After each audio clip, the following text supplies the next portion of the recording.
පාළු අඩවියට ඇතුළු වුණ ඔයාව ආදරෙන් පිළිගන්නවා. මම දන්නවා ඔයා පාළු අඩවියට එන්නේ හොල්මන් කතා අහන්න තියෙන කැමැත්ත නිසා කියලා. ඉතින් මේ channel එක subscribe කරලා තියාගත්තොත් ඔයාට හැමදාම අద్భుත හොල්මන් කතාවක් අහන්න පුළුවන් වේවි.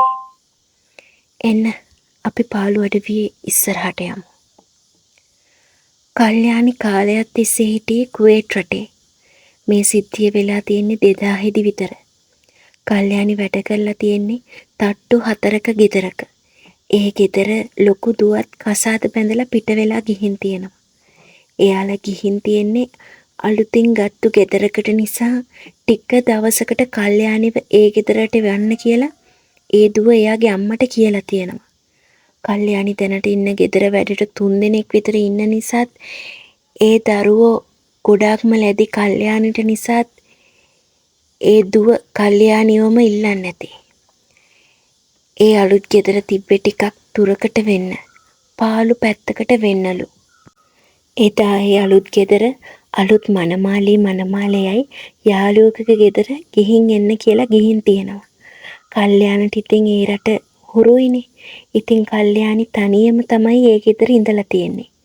රෑ 11 විතර වෙනකලුත් කට්ටිය ගෙදර ඇවිත් නැහැ. ඉතින් ටීවී එක දාගෙන කල්යාණි ඇහැරගෙන ඉඳලා තියෙනවා. කල්යාණි එකපාරටම දැකලා තියෙනවා එළිය දොර ළඟ කවුරුහරි හිටගෙන ඉන්නවා.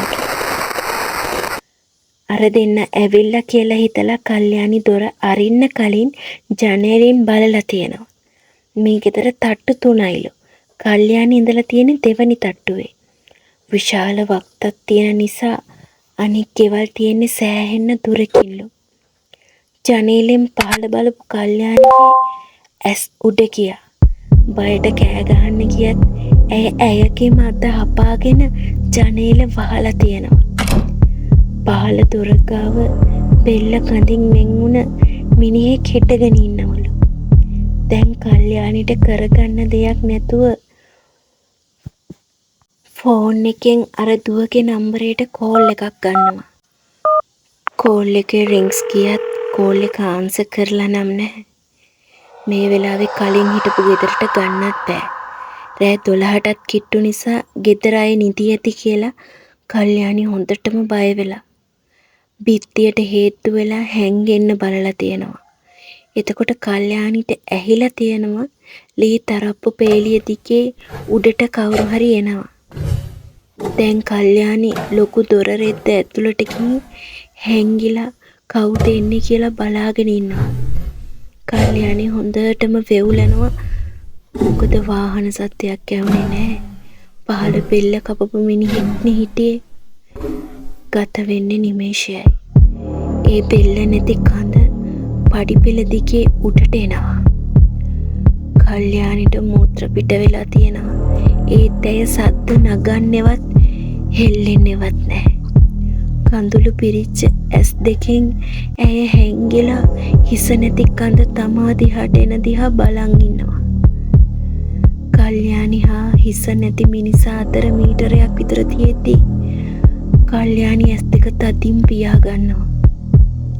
තප්පරයක් දෙකක් ගත වෙද්දී කල්යාණිට ඇහෙනවා හිස නැති කඳ තරප්පු පේලිය නැගගෙන ඉහළට යනවා. කල්යාණි තාමත් හිටිය තැන. ඇගේ කකුල් පන නෑ එළියට දුවන්න. පඩිපෙළ ළඟට යන්නවත් ඇයට පණක් නෑ. එතකොටම ඇහෙනවා වාහනේ එනවා. ඒ දුව සහ සැමියා දෙවනි තට්ටුවට නැගගෙන එනවා. එතකොට තමයි තමන්ගේ මූත්‍ර ගොඩේම වැටිලා දොර රෙද්ද ළඟ බය වෙලා හිටපු කල්යාණි හයියෙන් අඬන්න ගන්නෙ. කෙදර කුමක් හෝ සිදු වෙලා තියෙන බව අලුත් ජෝඩුවට තේරෙනවා. නමුත් මහ ගෙදරට කිලෝමීටර් 25ක් පමණ දුර නිසාවෙන් උදෑසන යෑමට 3 දෙනාම කතා කරගන්නවා.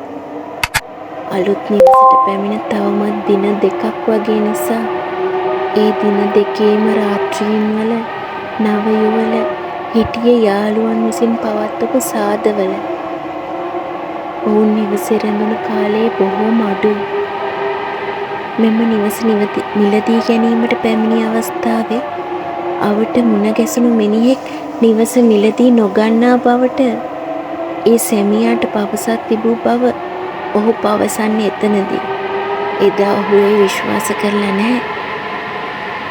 කල්යාණි ඇගේ ඇඳුම් මාළු කරගන්න පවා ගොස් තියෙන්නේ ඔවුන් දෙදෙනාම සමගයි. එදා රෑ වැසිකිළියට පවා ඔවුන් දෙදෙනෙක් දොර ළඟ සිටියදී අනෙකා ගොස් ඇවිත් තියෙනවා. ඒ තරමටම තුන්දෙනා ඉඳලා තියෙනදී. මොකද හිස නැති කඳ උඩට යනවා දුටුවමුත් ඒ නැවත පහළට ආවේද නැත. කෙසේ හෝ මළගිය ආත්මයකට ඕනෑම වෙලාවක ඕනෑම තැනකට යා හැකි නොවේද? කල්යාණි ඇඳුම් මාරු කරන අවස්ථාවේ ඒ දුව කල්යාණිගේ කාමරේ ද සැමියා දොරේ ළඟ එළියේද ඉඳ තියෙනවා. ඔහු ඒ අවස්ථාවේ හිස නැති කඳ සාලේ ඉන්නව දැක තිබුණත් ඔහු කාන්තාවන් දෙදෙනාට ඒ බව පවසා නැහැ. හිස නැති කඳ අතුරුදන් වූවට පසු ඔවුන් පාන්දර 4ට පමණ රෙදි මළුද රැගෙන මහගෙදරට එන්න පිටත් වෙන්න වාහනේට එනවා. ඒ වෙලාවේ හොඳට තිබුණ වාහනේ පංචර් එකක් වෙලා තියෙනවා දැකලා තියෙනවා. කෙසේ හෝ ඔවුන් වෙන ටයරයක් මාරු කරගන්න හදද්දී හිස නැති කඳ වාහනේ යට ඉන්නවා. දුවගේ සැමියා දැක ඔහුට කෑ ගැහෙනවා. කල්යාණිට තේරලා තියෙනවා ඔහුගෙන් නිදී ඔවුන්ට යා නොහැකි බව. ඇය වෙවුලන අතින් තම දුරකථනයෙන් ගිනි පිරිත වාදනය කරන්න පටන්ගෙන තිබෙනවා.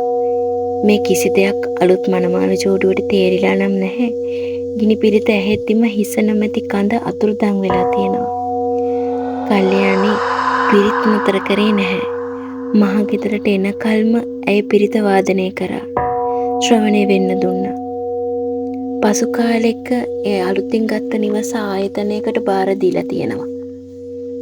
කල්යාණි අපිට මේ කතාව කිව්වේ කුවේට් රටේ ඉඳන් ලංකාවට ඇවිත් ඉන්න මේ මොහොතේදී. දැන් ඇයට වයස අවුරුදු 60කටත් කිට්ටුයි. ඇය නැවත රටවල් වලට නොයන බව පැවසුවා. මේ සිද්ධි මොනතරම් එක දිගට වාර්තා වෙනවද? නොපෙනෙන ලෝකයක් නැහැ කියලා හිතන්න එපා. පාළු අඩවිවල තනියෙන් ගමන් බිමන් යන්න එපා. මොකද අපි නොදන්නවා වුණාට පාළු අඩවිවල ඉන්න උදවිය අපි ගැන හරි සැලකිලිමත්. අපේ හිත දුර්වල වුණ ගමන් ඒ අය අපිට හිරිහැර කරන්න ගන්නවා. මේ වගේ අලුත් කතාවක් අරන් මම ආයෙත් එනවා. ඒ එනකල් පරිස්සමෙන්.